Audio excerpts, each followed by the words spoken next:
Hi, I'm Congresswoman Terri Sewell, and I want to thank you all for joining me for a very special Rosa Parks edition of Terri Talks. 68 years ago, on December 1st, 1955, Rosa Parks was arrested in Montgomery, Alabama for refusing to give up her seat to a white passenger in protest against Montgomery's segregated bus system. Her quiet heroism served as a catalyst for change and sparked the beginning of a movement that changed the very fabric of our nation and indeed this world. Biographer Douglas Brinkley recounted this powerful act of resistance by this young seamstress and NAACP youth leader. "Are you going to stand up?" the driver demanded. Rosa Parks looked him straight in the eye and said, "No." Unsure what to do next, the bus driver retorted that he would have her arrested. And to that, Rosa Parks softly replied while planting herself firmly in her seat, "You may do that." Her soft yet forceful response led to an arrest, a $10 fine, and the beginning of a citywide bus boycott that broke the very will of a city steeped in segregation. Beginning on December 5th, 1955, and for the next 432 days, African Americans in Montgomery, Alabama, brought the city's bus system to a screeching halt, taking a bold stand against the reality of segregation in the Jim Crow South. The change makers and freedom fighters who staged the Montgomery bus boycott are a testament to the will of a disenfranchised people to work collectively to achieve extraordinary social change. And 68 years later, we are still taking a lesson from their playbook as we continue the critical work of changing this nation for the better. While we celebrate the gains made from their sacrifices, we must remember that progress is elusive. As extremists seek to rewrite our history, attacks on our values, roll back our progress, we must recommit ourselves to the cause that Rosa Parks and so many others sacrificed for. Whether we are fighting for voting rights, criminal justice reform, or economic equality, we must remain vigilant. The work of Rosa Parks and my esteemed guest this evening is just as critical as it was decades ago, which is why I am proud to be leading the fight in Congress to designate today, December 1st, as Rosa Parks Day. In fact, the Rosa Parks Day Act was among the very first bills introduced into Congress, and it was my first bill that I introduced in the 118th Congress. By commemorating the arrest of a new federal holiday, we will help ensure that her brave sacrifice is never forgotten. Each year, Rosa Parks Day will serve as a reminder to continue to protect the gains that have been made over 60 years while tackling the challenges that plague us today. Moreover, it will become the first federal holiday in our nation's history honoring a woman, a Black woman. Joining me today is a woman who has dedicated her life to progress since the tender age of 12, Miss Doris Crenshaw. Ms. Crenshaw currently serves as the founder and CEO of the Southern Youth Leadership Development Institute and has for over 60 years been a community activist, leader, and yes, public servant. She has worked closely with Rosa Parks, Dr. Martin Luther King Jr., and Miss Coretta Scott King, and many other freedom fighters throughout the years. Doris, you are truly an inspiration to all of us. Thank you so much for being here to share some of your wisdom as we commemorate the legacy of Rosa Parks and the Montgomery bus boycott. My first question is, what motivated you at age 12 to get involved in the movement? At age 12, my sister and I were activists in the community already. My grandmother's brother was a neighbor of E.D. Nixon, and we were in and out of E.D. Nixon's house all of the time, which was in the same neighborhood as Mrs. Parks. And as you know, our communities were very close then, and we were all neighbors, and we were all connected in one way or the other. So from church to church, civic group to civic group, we were involved in the activities. And from us being so visible, Mrs. Parks asked my grandmother if we could become a part of the youth council in NAACP, and we did. Well, Um, you worked closely with Ms. Parks as she was the vice president of the NAACP right. Youth Council, and she was your advisor. And so, can you tell But us did you what say? what it was like to work with her, and what her legacy meant to you personally? Well, I was always inspired by her, even though she was very smart, soft spoken. She had a real passion, and you could feel her passion. And she always talked about the freedom of our people, and that we had to continue to work and voter registration. She was very passionate about voter registration and the education of our people.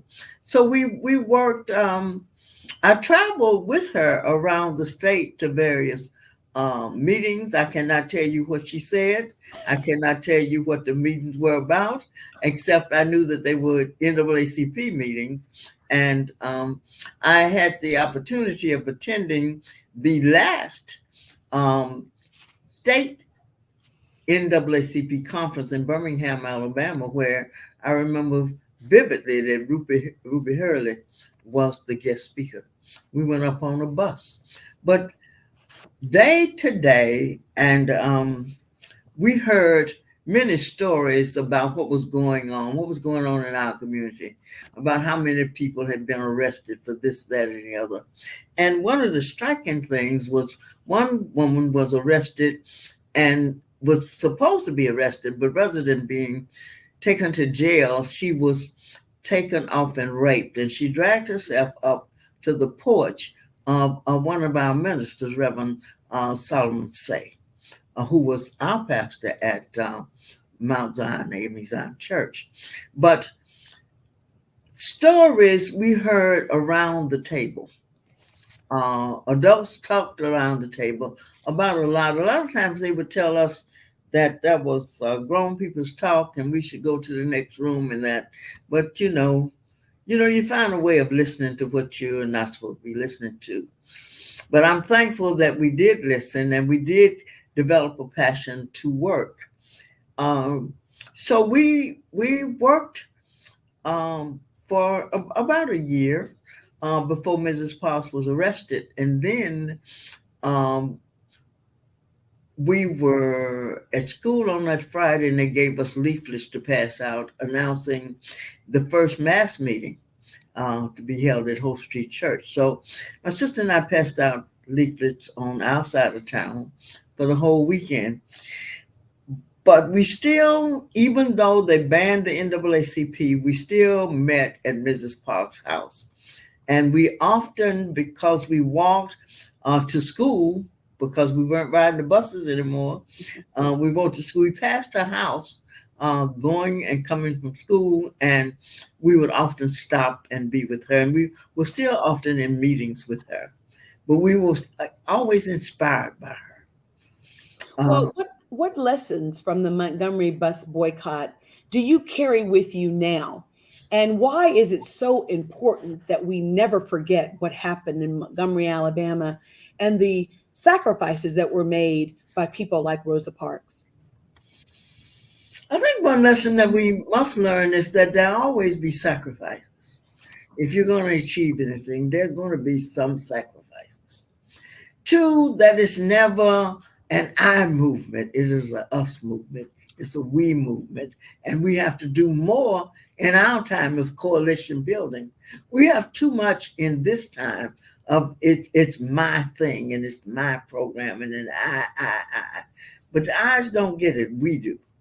And so that's one lesson we must learn. But the real thing was the coalitions that was built. All the social savings clubs, all of the ministerial groups, all of the sororities and fraternities, all of the any organization that we had or created became a part of this movement. And we carried that throughout the years of what we call the civil rights era, I mean, the 60s. But what we got away from was the coalition building. And if we're going to be successful, and I'm so proud of you for introducing the bill to honor Mrs. Parks, because Mrs. Parks was a seamstress that created the scene for the movement around the world. And we must recognize her for that. And we don't recognize our women. And then we must also look to women and youth.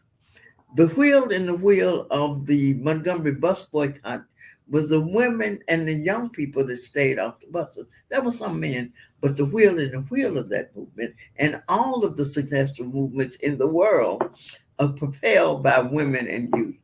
So I encourage you, Congresswoman, to mobilize the women and the young people. Very well said. We are working to make a federal holiday December 1st. It is not just because of Rosa Parks' sacrifice, but she is a symbol of what is possible when ordinary Americans stand up and demand extraordinary social change. And the coalition building that you talked about is so critically important. When I first introduced the Rosa Parks Day Act, we want to make it a federal holiday. There are 11 federal holidays currently, 11. Half of them are named after men, and none of them are named in honor of women. And so this would be not only the first time that we'd have a federal holiday in honor of a Black woman, but any woman.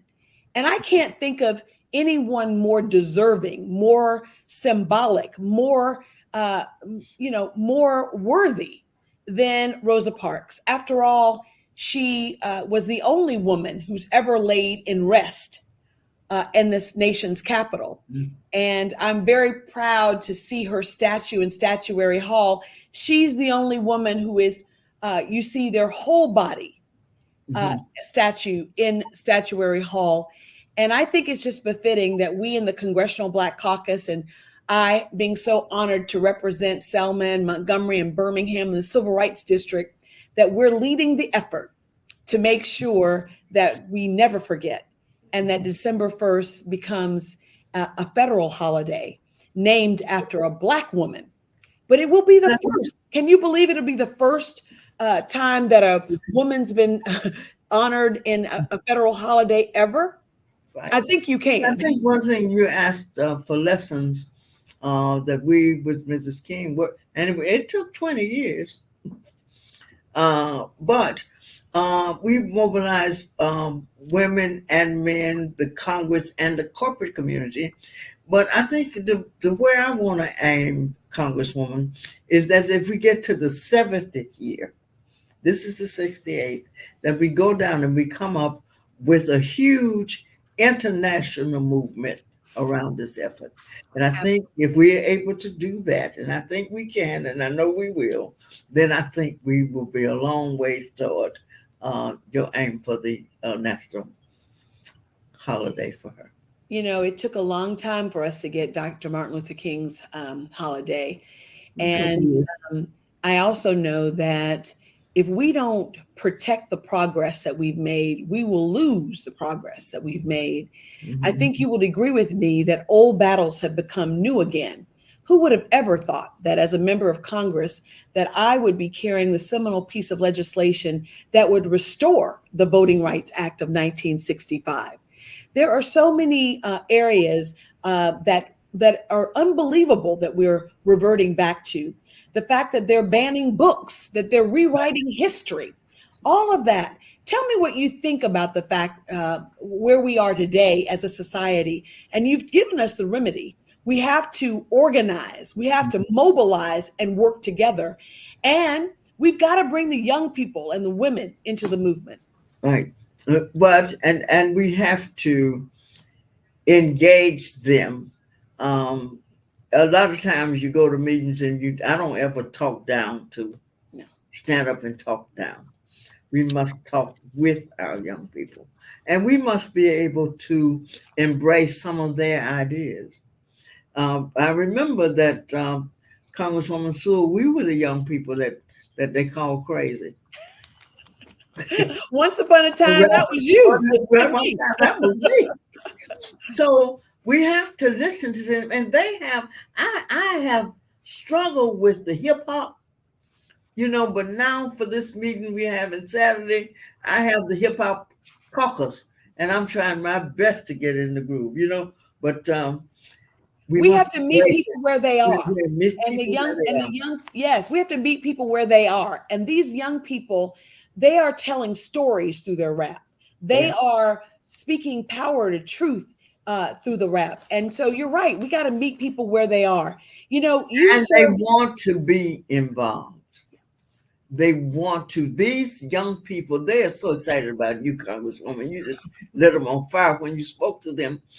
But we provide an opportunity for them to serve. Um, we had our 25 students, and they talked to them about civic engagement, and they talked to them about running for office, and they had them to run for president and vice president. The youngest young lady in the class won as president. She's very passionate about it. She sent me a paper about uh, public service and projects that she wants to do in the organization. That is so awesome. Yeah. So then I think that brought a light on to me is that we're doing the right thing. And Absolutely. then somewhere in the Bible, somebody told me, I don't know the Bible, I know the story, um, that a child shall lead them. When you So, think about it, you were 12 years old mm, involved in the Montgomery bus boycott. John Lewis was what, 24 years old and a college student when he led the Selma to Montgomery March. You know, you are absolutely right. It's not what age you are, but it right. is about um, having a sense of purpose, knowing right from wrong, and being willing to make sacrifices in order to get to those that progress that you so want to see. You know, you served as both a community activist and you also was a government official. You were appointed by President Carter to work with his domestic policy team. How can activists and government officials work together to create the kind of transformational change that we witnessed in the civil rights movement? We need a renaissance of that Right. movement I today. mean, part of what we did that brought about the um, policies that were brought forth in the government is that we had to petition the government. When we came along, we attended every meeting of everybody that met everywhere to bring our grievance to them. We have to allow people today to attend and encourage people to attend every meeting everywhere, every day, What we're going to talk about Saturday is these young people. Young people make old people do whatever they want them to do. Young people, there's not a parent. You can ask your staff person, Melinda. There's nothing that little girl ask her to do that she won't do. She might say, Mama, I want a Mercedes. And she might not get the Mercedes, but she'll get a Kia or old Mercedes. Said, Mama, I want St. John. She might not get St. John, but she gets somebody. Old Navy. She's gonna get the address as close to what she asked her to get that she wants. Mama, I want, Mama gets. So that's what happened with us in the movement. The young people went out, got blooded. Their mama told them not to go, but the mama then had to come to the mass meetings and became involved. They used to send us to a city, and there was one family in the city. We got to know that one family. And then we started talking to their cousins and we started to fill the living rooms. And then we started to fill the churches. We have to begin with Jesus didn't have but 12 disciples. Absolutely. So we have to not be discouraged because there's not a multitude, but we have to have a determined few. I love that, a determined few. Can you talk to us about the lessons of the past that we can now use currently and into the future? Sometimes the road seems impossible, but as you said, you have to have a determined few, not willing to give up.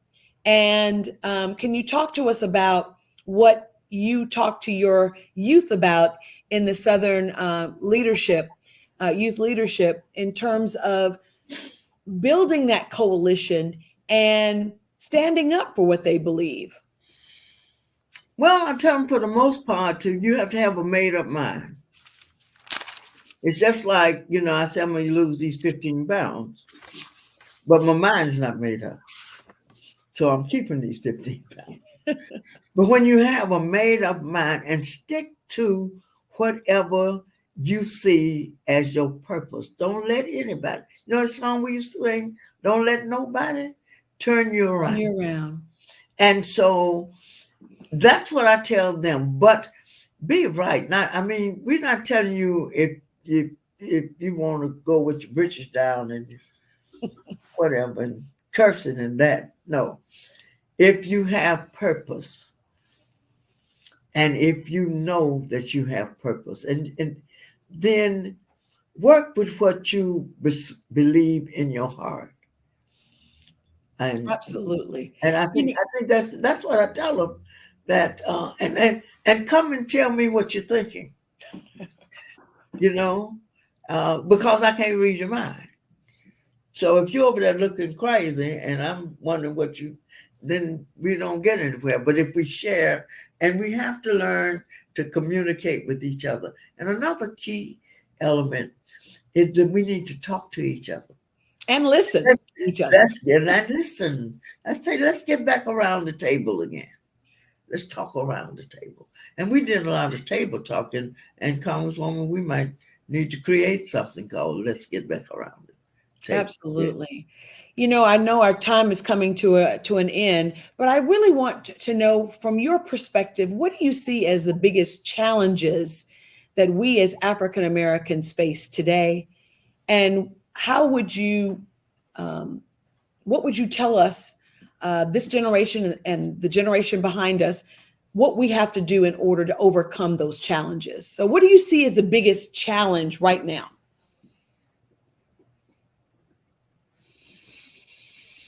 I think one of our major challenges is that there's so many things. When we came through, it was a black and white issue. Today, there's so many things.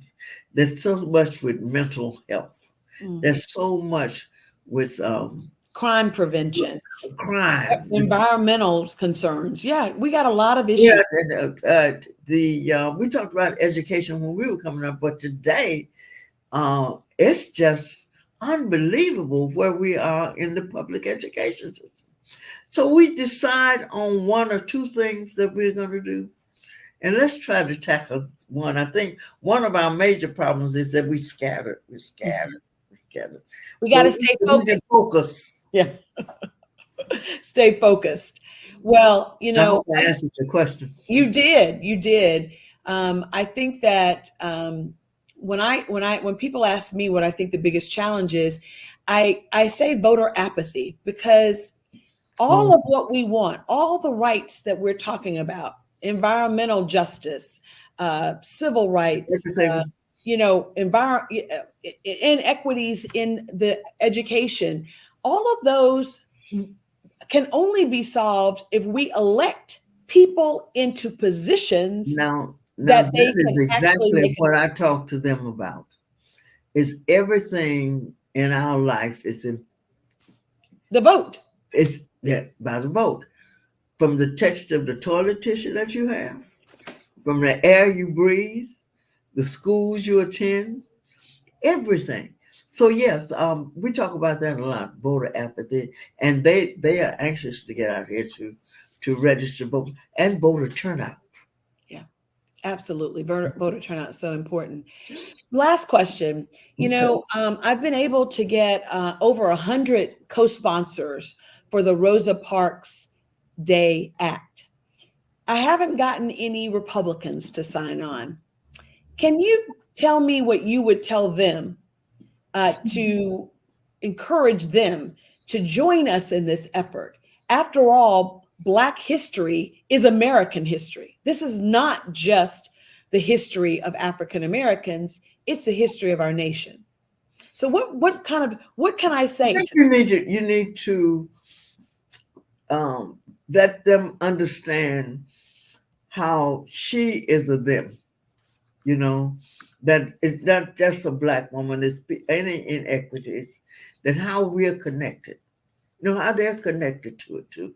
And I think we need to begin to lay out. Excuse me. Mhm. To then explain to them how it's common. There's a common denominator. Yep. A There's a common thread that runs through. common Yeah, thread that runs through. Yes, we absolutely. have to identify that, and then we have to keep talking about it with them and with you, and then you'll come up with the common thread.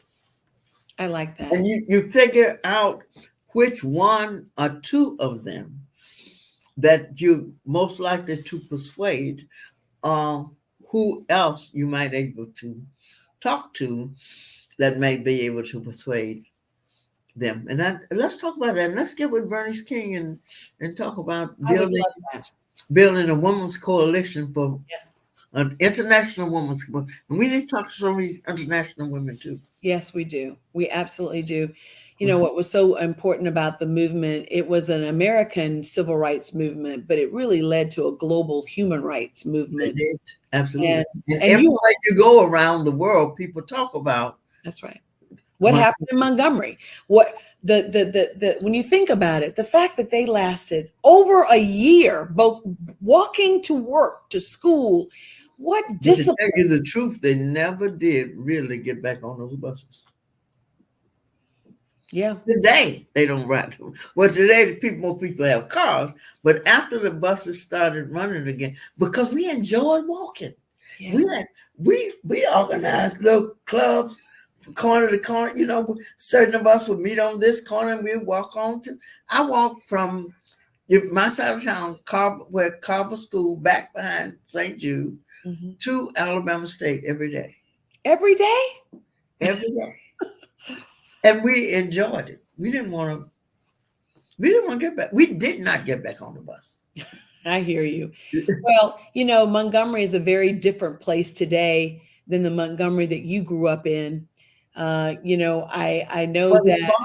the stakeholders had a meeting when the boycott was over, and I Mhm. can tell you about the names of some of them when we get together, and said never again, Never again. never again. Well, today, Montgomery is led ably by an African American mayor, Mhm. and so much has changed. Today I get to walk the halls of Congress as Alabama's first Black Congresswoman. Mhm. And we owe all of that to the sacrifices that were made by people like you and Rosa Parks. I want to thank you from the depths of my heart, not only for your tenacity and your sacrifice and your courage, but for the gift of friendship and mentorship. I think that all of us, what I hope our young people who are listening today, find a good mentor, work to shadow people that you think that maybe you want to be like, whether that's a lawyer or owning your own business. I mean, there's just so many ways that one can work with, learn from, and work with, our elders. And I think that that's important in order for us to remember our history. So my niece would say, "Well, that was so long ago." But you and I know that what goes around comes around, And it is around. and it's around. Who would have ever thought we'd be banning books about Black history and that was okay? Who would have ever thought that talking about diversity, equity, and inclusion is somehow a dirty word and means that you are woke? I mean, I sometimes can't even believe we're living in this era. But I hope that we've learned a lot from your generation. You all were tacticians and strategists. You just didn't happen upon, Rosa Parks just didn't happen upon being tired of having to give up her seat. You all were strategists. There was a strategy behind that. You thought about who would be the best person to lead this movement. And I just want people to know that those lessons are still relevant today. I want you to have the last word. Why don't you tell us what have we talked about everything you wanted to talk about? Tell us in conclusion what it is you want us to know about and to do, given the current situation that we are living in now. What advice would you Well, think? what I would want us to do is to stay together. I want us to. My grandmother used to say, if you find an apple that's 60% to the good, cut off the 40 and eat the 60. In life, in our life beings, we won't find everything that we want that's 100%. But that we find, let's use the 60%. And let's find the good in the people and what we do and work with that and bring on the 30% that may not be what you want. Amen. Miss Doris Crenshaw, thank you so much for your Thank, time. And thank I you. say to And the we're just audience, so super proud of you. I mean, really, somebody told me, well, we love your congresswoman. She's brilliant. I said, yes, she is. well, I come from great stock, and it's stock like you that so many of us benefit from. Thank you again for your time. Thank you again for your sacrifice. And I say to my listening audience, next time, stay with us for another edition of Terri Talk. Oh, thank you.